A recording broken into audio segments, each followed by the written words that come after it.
Second Amendment Foundation strikes again. 6 months from now, Illinois will be shall issue. Now, the judge in this case, and then two judges in Maryland, but the judge in this case said what many judges have been saying so far. The Second Amendment applies outside the home.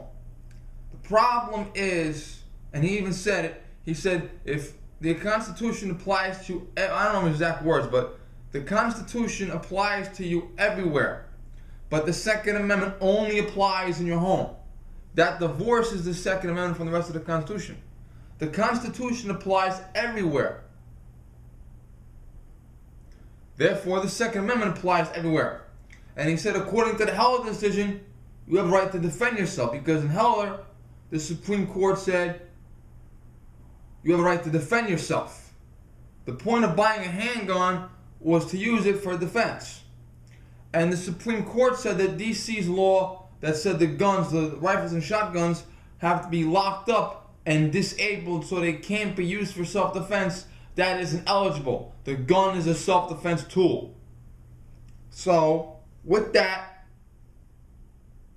shall issue, carry, conceal. Now, this is a federal judge and a federal court making a federal decision about the federal Constitution. That means that within the next 6 months, every state should be, shall issue, or they should be in contempt of this court. Is there going to be resistance? Fuck yes. The emperor, the emperor's going to have a fucking heart attack when this happens. I mean, I actually fucking asked him, I said, did Paul Humke hang himself? The emperor is going to be going crazy about this shit. I mean, he's going to be going nuts, fear-mongering, hate-mongering. I mean, it's going to be fucking crazy. And I said, watch to Emily Miller, I said, watch the backdoor ban now. They're going to be like, you want a handgun license? You want to carry a concealed license? Okay. $10,000 fee, pay every year. Guarantee you someone's going to try that shit. Possibly the emperor. But these guys in D.C., Hawaii, New Jersey, forget about it. New Jersey is may issue, but in practice is shall issue. Okay? My entire family is in New Jersey, basically. Because my father is originally from Newark. My siblings grew up in Jersey. 2 of them still live there. Other lives in People's Republic of California. All my cousins, I have so many relatives in New Jersey. And all my father's friends are there.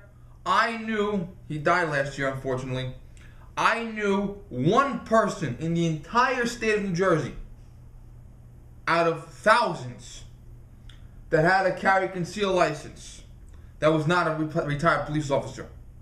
He worked in security many years ago. He was way out of shape even when I was a kid. But when he was much younger, my age, he did security, he did money couriering, and he had a carry conceal license for New Jersey.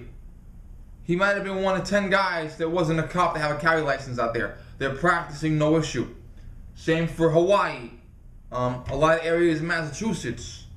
A lot of areas in California. Even though they may have a carry conceal law on the book, they practice no issue. Now the problem with this is, by the way, Illinois is not that I'm aware of. Illinois is not appealing the decision. Could it happen tomorrow? I don't know, but as of now, they're not appealing it. If it changes tomorrow, then it changes tomorrow. But right now, they're not appealing it. Now, the Supreme Court, in the McDonald decision, held that the first gun control law was written by the Democratic Party to disarm the blacks for the Klan. I said it in my other video.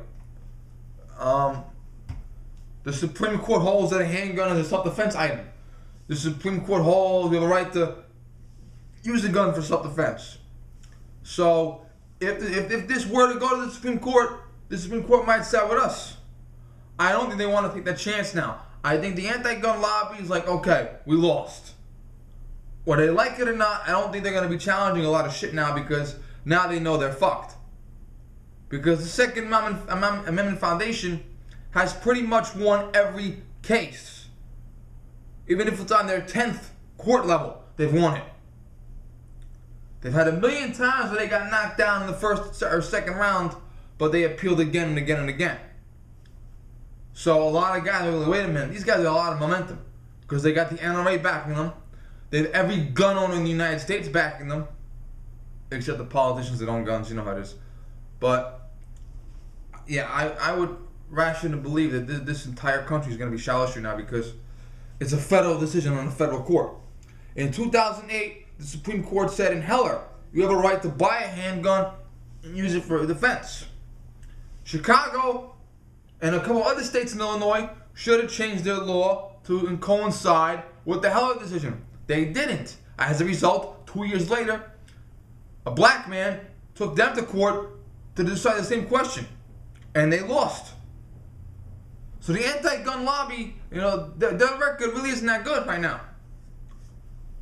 Obviously, convicted felons, domestic abusers, they're still not going to get guns, period, because the Supreme Court said in Heller that they do not want their decision to overturn common law about convicted felons owning guns, mentally ill owning guns. So Illinois and other states can still say, no, you can't have a gun because you attempted suicide. No, you can't have a gun because you beat the shit out of your mother. But aside from that, pretty much shall issue. And this is the most important. I was talking to Tom from Weapons Education last night. This is the most important law because the collapsible buttstock on your AR-15. This is the example I used. Excuse me. When you are on the street and you are attacked, whether it be you specifically attacked or whether it be a mass gun shooting like in Colorado or Portland, Oregon recently, if you are attacked in the street, your AR-15 that is at home having a collapsible buttstock is not going to make a difference. So having the ability to be armed in public and defend yourself in public, that's more important to me than a fucking collapsible buttstock or a bayonet lug on a rifle that's at home and I can't use anyway. Don't forget, in your home, you have your walls. In your home, you have your doors. Some of us have alarm systems. In your home, you have a fucking arsenal of weapons right there in front of you. Okay? So assuming I have a couple of seconds, sometimes you do, sometimes you don't. Assuming you have a couple of seconds when the guy's breaking into your house, you could literally open up the cabinet and be like, oh, okay, this one. Okay? So in your home, you have your collection. On the street, what do you got? You got nothing. Okay? So the ability to have a weapon in the street to defend yourself that's the main part. Obviously, it's still a last resort. Obviously, we pray we never have to do it.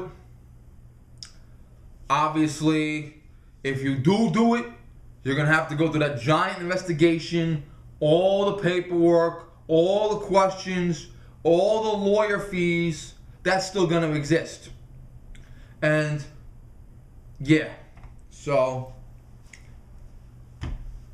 now interstate travel of guns, that's still a state issue. People are discussing that. Will that happen one day? Maybe won't. But as far as it goes now, in your home state, you're going to be able to carry. But carrying across state lines, another question, another day. Best part about this for me, the Brady campaign took this up the ass like Bubba's dick in a prison shower. Now, the issue about the may issue, shall issue, no issue, a lot of jurisdictions were giving out handgun licenses, carry conceal licenses on a politically connected basis. I know for a fact New York City police commissioners have been giving out carry licenses for many years for political connections because everyone in New York City that has a carry license is either a retired police officer or politically connected, including the emperor's friends, okay? That's right. It is estimated that 8 million people live in New York City. It is estimated that there are 30,000 carry concealed licenses. It is estimated that 22,000 of them belong to retired police officers. So 8,000 people with carry licenses out of 8 million. You should not be denied your ability. You should be denied your ability to have a gun and ability to carry a gun because you yourself specifically are bad. Okay? You should not be denied your right to have a gun or carry a gun because the licensing officer thinks the chance someone might be bad. Okay? You should not have to suck dick in order to get a carry license. Okay? You should have a carry license or any gun for that matter, gun license, hunting license, home defense license, FOID. You should be given your gun licenses based on your individual character of maturity, and that's it. They shouldn't base your ability to carry a gun on, well, a lot of guys kill cops. But because a lot of guys kill cops, denying you a gun is the best way to protect cops. Okay, let me see the guys that are killing the cops. Let me see their carry licenses. Where are they? I'm waiting. I'm waiting for the Brady campaign to give me the carry concealed licenses of the guys that kill cops.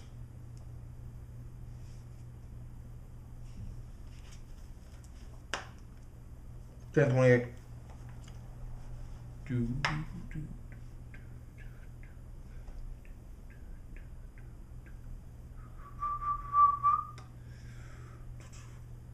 What the fuck is the Brady campaign?